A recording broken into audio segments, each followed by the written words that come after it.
Sinagot ni Luka Doncic ang kanyang mga kritiko na siya raw ay kulang sa athleticism. Ayon sa kanya, kapag sinabing athletic ay hindi naman lagi taas ng talon at pagtakbo ng mabilis. Dagdag ni Doncic na siya ay athletic in different ways at hindi nila ito nakikita.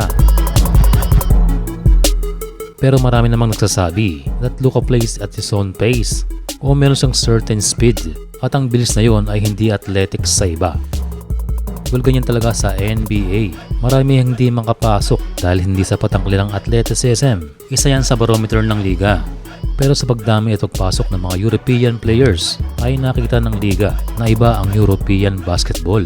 At yun na nga, 2 beses pang naging MVP si Nikola Jokic na hindi rin naman ganoon naka-athletic. Well, ang meron sa mga European players katulad ni Doncic ay ang basketball IQ, size at strength sa kanilang mga positions. Kaya hindi lahat sa kanila ay ginagamit ang mga athletic na galawan tulad ng mga sa Amerikano. We can say na underrated sa NBA ang athleticism ni Luka. Nilalabas niya lang ito kapag kailangan. Sa numero na lamang tumingin dahil si Luka Doncic ay nag-a-average ng 28.8 points, 8.7 rebounds, 8.3 assists at 1.6 steals ngayong postseason. Kaya iba ang pagiging athletic ni Luka kumpara sa iba. And ngayon na ipapakita niya ito sa pagsisimula ng NBA Finals. Magandang serye ito dahil after maraming taon ay nagbabalik ang Dallas Mavericks na huling pinangunahan at pinagkampyonan ng isa ring European player na si Dirk Nowitzki.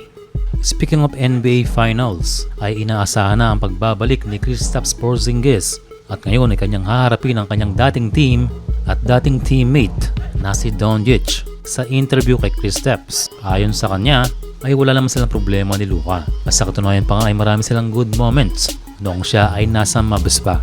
Walang dalawang yan sana ang inaasahan na maging long-time partner dati sa Dallas. And kahit ngayon ay mataas ang respeto niya kay Doncic. He's one of the best players in the league, in the world.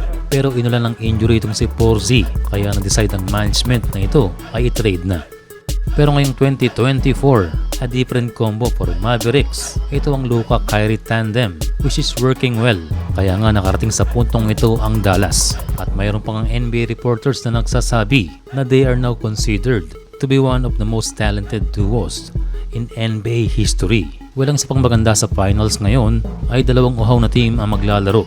2011 ang huling na kampiyon ng Dallas, samantalang Celtics ay noong pang 2008. Kaya kung sino man ang manalo sa dalawa ay deserving dahil maraming taon ang hinihintay para makarating dito.